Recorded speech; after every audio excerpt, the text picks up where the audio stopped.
शिवसेना पक्षातील सोलापूर जिल्ह्यातील मी निवड केलेले पदाधिकारी कोणी बदलण्याचा प्रयत्न केला तर ते खपवून घेतले जाणार नाही.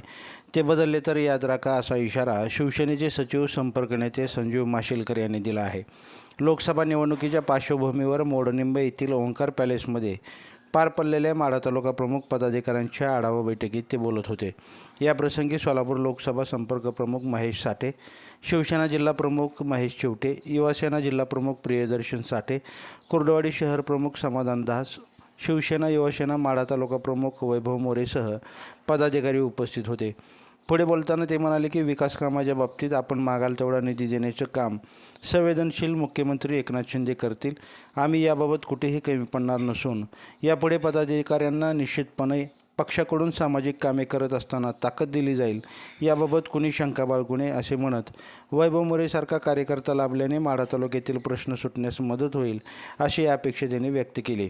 याप्रसंगी मोडणीम शहराध्यक्षपदी सोमनाथ टिंगरे, तालुका उपप्रमुखपदी अनिल माळी, लवळ पंचायत समिती गण विभाग प्रमुखपदी रणजित कासवेद, युवासेना विधानसभा प्रमुखपदी आकाश दरेकर, बावी विभाग प्रमुखपदी श्रीकांत मोरे, मोडनिंब उपशहर प्रमुखपदी राकेश शिंदे, होळे शाखा प्रमुखपदी राजाभाऊ चोपडे तसेच पिंटू सरडे यांचा देखील सत्कार करत निवडी जाहीर करण्यात आल्या. या पदाधिकाऱ्यांच्या आढावा बैठकीत तालुक्यातील शिवसेनेचे पदाधिकारी व कार्यकर्ते उपस्थित होते. या प्रसंगी संजीव माशिलकर काय म्हणालेत पाहूयात.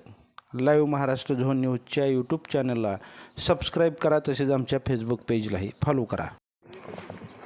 नमस्कार, तुम्ही पाहताय लाईव्ह महाराष्ट्र झोन न्यूज आणि संपर्क नेते सन्माननीय संजयजी माशेलकर आज सोलापूर दौऱ्यावरती आहेत. आपण त्यांच्याकडनं अधिक जाणून घेऊयात. सर, स्वागत आहे तुमचं लाईव्ह महाराष्ट्र झोन न्यूजमध्ये. काय सांगाल, आज सोलापूर जिल्ह्याच्या दौऱ्यावरती आपण आहात, कुठे कुठे दौरा झाला आणि कार्यकर्त्यांच्या भावना काय आहेत? कार्यकर्त्यांच्या भावना खूप चांगले आहेत का आपण युतीमध्ये लढतो. महायुतीचा जो काही धर्म आहे, जो कोणी उमेदवार दिलेला आहे महायुतीने, तो आपलाच उमेदवार समजून आपल्याला काम करायचं आहे. आणि तसा शब्द यावेळेला जे काय आहे 400 पार याचा शब्द आपल्याला जर बघायला गेला तर शिंदेसाहेबांनी देखील तो दिलेला होता. आणि त्याचाच आढावा घेण्यासाठी मी या ठिकाणी आलेलो होतो. आणि या ठिकाणी उमेदवाराच्या देखील बैठक आपण या ठिकाणी त्यांच्याबरोबरसुद्धा आमच्या बैठक झालेली आहे. आणि समन्वयक समितीसुद्धा स्थापन झालेली आहे. आणि आता यानंतर शिवसेनेच्या वतीने आमचे काही पदाधिकारी आहेत, जिल्हा प्रमुख आहेत, आमचे शहर प्रमुख आहेत, हे सगळे लोक हे BJP आणि राष्ट्रवादीबरोबर आपण समन्वय साधणार आहोत. आणि त्याच पद्धतीमध्ये तालुका लेवलवरला सुद्धा अशा पद्धतीच्या आपण समित्या स्थापन करत होतो. असं असताना आपल्याला जो काही समन्वय होत नसेल किंवा कार्यकर्त्याच्या काही सूचना असेल निवडणुकीच्या निमित्ताने, त्याचा आढावा घेण्यासाठी मी या ठिकाणी आलो होतो. तर आता खरं तर भाजप आणि त्यानंतर तुमची युती झाली भाजपाबरोबर, परंतु आता समाज माध्यमामध्ये आणि प्रसार माध्यमामध्ये सुद्धा शिवसेनेला जागा कमी मिळाल्यात असं चर्चेलं जातं आहे. याबाबत काय सांगाल तुम्ही? या सगळ्याची बाबतची आपल्याला माहिती प्रवक्ते जे आहेत ते देतील आपल्याला. या ठिकाणी मी संपर्क नेता म्हणून काम करतो, त्यामुळे मी आपल्या प्रभागात जो दिलेला नेता आहे किंवा जो कोणी उमेदवार आहे त्याच्या कामासाठी आलेलो आहे. त्यामुळे मी कामच माझं फोकस करतो. माढ्यातली काय परिस्थिती राहील आता? निंबाळकरांच्या बाबतीत थोडंसं शेतकऱ्यांच्या दुधाच्या बाबतीत प्रश्नावरून थोडंसं नाराजीचे सूर ऐकायला मिळत आहेत. शिवसेनेची भूमिका काय असेल?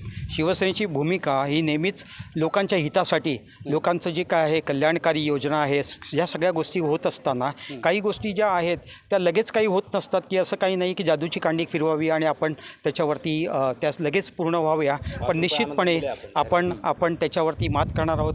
आणि निवडणुका झाल्यानंतरचा जो काही कालावधी आहे त्या काळामध्ये ह्या सगळ्या गोष्टीची पूर्तता होईल याची आपण दक्षता घेऊया. परवा कुर्डवाडीमध्ये शिवसेनेचा एक मेळावा आयोजित केलेला होता. त्याच्यामध्ये स्वतः शिवाजी सावंत म्हणाले की आम्हाला उमेदवार बदलून पाहिजे BJPचं. म्हणजे आता तर तुम्ही सांगितलं की आपल्याला निंबाळकरांचा प्रचार करायला सुरुवात करायची, आणि शिवाजी सावंतने सांगितलं की आपल्याला उमेदवार बदलून पाहिजे. म्हणजे शिवसेनेमध्येच मतभेद आहेत असं वाटतंय का? हे जे काही शिवाजी सावंत बोलले असतील तर त्यांचं ते वैयक्तिक मत आहे, पक्षाचं ते मत नाही आहे. जबाबदार व्यक्तिमत्व आहे ते, भाऊ मंत्रिमंडळात आहेत ना, पण त्यांचं ते वैयक्तिकच मत आहे किंवा एखाद्या गटाचं असू शकतं. पूर्ण शिवसेना जी आहेत आपण पाहिलं असेल तर सगळे जिल्हा प्रमुख आणि सगळेच बरोबरीने आहेत.